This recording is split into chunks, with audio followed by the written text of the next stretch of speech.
तो guys upcoming episode में लुओफेंग का ऑरा बिल्कुल ही नेक्स्ट लेवल का होने वाला है, क्योंकि अपकमिंग एपिसोड में लुओफेंग का सामना काफी सारे इमोर्टल किंग से होने वाली है। साथ ही एक के बाद लुओफेंग सभी को हराकर नाइफ रिवर किंग के नाम से भी फेमस होने वाला है। Hey guys, welcome back to another video. मैं हूं आलम और इस वीडियो में मैं एपिसोड 192 का ब्रेक डाउन करने वाला हूँ और मैं ये सारी चीजें नोवेल के अकॉर्डिंग बताऊंगा। तो ऑफिशियल एपिसोड में स्लाइटली चेंजेस हो सकते हैं। तो सबसे पहले बात करते हैं पर्पल बेल किंग और दो इमोर्टल किंग लेवल के बंदे की, जो कि अपने प्लान के मुताबिक लुओफेंग को मारने वाले थे। पर लुओफेंग स्पेस लॉकिंग आर्म और दो super powerful fire God crystal का यूज करके फॉर्मेशन के अंदर काफी ज्यादा एक्सप्लोजन करता है, जिससे पर्पल बेल किंग का 50% डिवाइन बॉडी डिस्ट्रॉय हो जाता है। लेकिन अब भी पर्पल बेल किंग बच गया था और आखिर में लुओफेंग फीमो पॉइजन से उसे मार देता है। लेकिन मरने से पहले वो लुओफेंग की लोकेशन मैसेज से किसी को भेज दिया था। इस बारे में मैं थोड़ी देर में ही बात करूंगा, पर पहले इस कमेंट का जवाब देता हूँ। हेलो ब्रो, आप बोनस में वॉलेट हो क्या?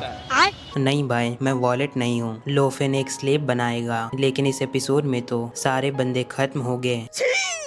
देखो भाई, पिछले बोनस वीडियो में जो मैंने बताया था वो बिल्कुल सही था, बस लास्ट एपिसोड ज्यादा सस्पेंस में खत्म हुई है। अभी बताता हूँ कैसे। ब्लड बेस किंग और एरो किंग अभी मरे नहीं है। According to novel, blood base king का 42% डिवाइन बॉडी डिस्ट्रॉय हो जाता है। इसका मतलब उसकी स्ट्रेंथ बस 30 to 40% बची हुई है और एरो किंग का 59% बॉडी डिस्ट्रॉय हो गया है। इसका मतलब उसकी स्ट्रेंथ केवल 10% से भी कम बची हुई है और इतने कम स्ट्रेंथ में इमोर्टल किंग डीप स्लीप में चला जाता है। पहले इमोर्टल बॉडी का डैमेज इफेक्ट समझो। ये कंसेप्ट काफी ज्यादा इंटरेस्टिंग है। जब किसी की डिवाइन बॉडी डिस्ट्रॉय होती है तो डायरेक्टली उसके फाइटिंग पावर पे असर पड़ता है। अगर किसी का डिवाइन बॉडी 10% डिस्ट्रॉय हो गया तो उसे कोई भी इफेक्ट नहीं होगा, लेकिन अगर 30% डिस्ट्रॉय हो गया तो उसके 50% स्ट्रेंथ बचती है। अगर 50% डिस्ट्रॉय हुआ तो सिर्फ 10% स्ट्रेंथ बचता है और अगर 70% डिस्ट्रॉय हो गया तो उसका स्ट्रेंथ केवल 1% बचता है। और अगर किसी का बॉडी 80 to 90% डिस्ट्रॉय हो गया तो वो इमोर्टल डीप स्लीप में चला जाता है। इसी वजह से heavy arrow king almost helpless condition में है और आगे चलकर लुओफेंग ब्लड बेस किंग का पीछा करने के बजाय एरो किंग का पीछा करेगा।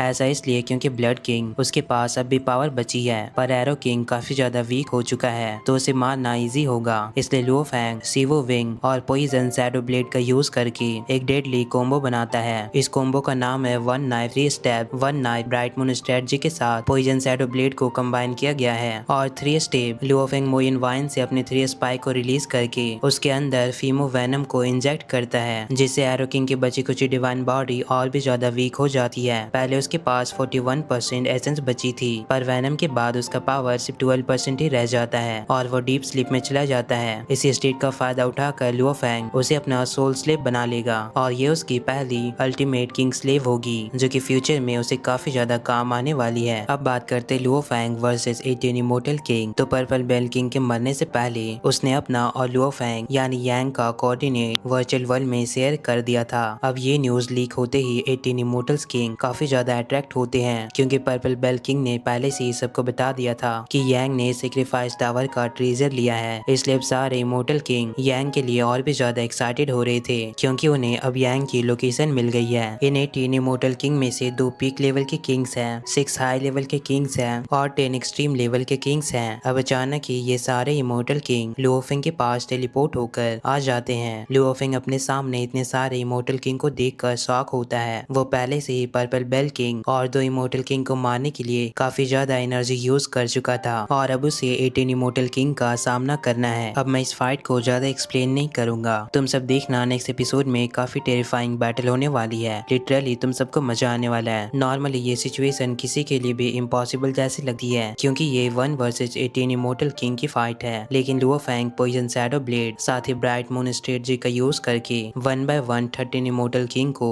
किल कर देता है। ये बैटल इतनी ज्यादा टेरिफाइंग होती है कि एलियंस खुद लुओफेंग को एक नया नाम देते हैं, नाइफ रिवर किंग। इस बैटल के बाद लुओफेंग इस नाम से काफी ज्यादा फेमस हो जाता है। इस बैटल के बाद लुओफेंग ने 14 इमोर्टल किंग को किल किया, इंक्लूडिंग पर्पल बेल किंग, और 200 भी ज्यादा किंग्स को बस अपने स्वॉर्डमैनशिप से ही डरा देता है और ऑफिशियली यांजी कॉन्टिनेंट पे नाइफ रिवर किंग से फेमस हो जाता है। अब सारे एलियंस को भी मानना पड़ता है कि लुओफेंग एक पियरलेस जीनियस है, जिसे अंडरस्टिमेट करना मतलब खुद को बर्बाद करना जैसा है। तो गाइस, अगर तुम सब चाहते हो कि मैं नोवेल को फुल डिटेल में एक्सप्लेन करूं तो इस वीडियो में ज्यादा से ज्यादा कमेंट करना और भी अपडेट्स के लिए व्हाट्सएप चैनल, टेलीग्राम और डिस्कॉर्ड ज्वाइन कर लो। वीडियो को लाइक करो, हाइप करो और चैनल पे न्यू हो तो दोनों चैनल को सब्सक्राइब कर लो। Thanks for watching. मिलते हैं नेक्स्ट वीडियो में।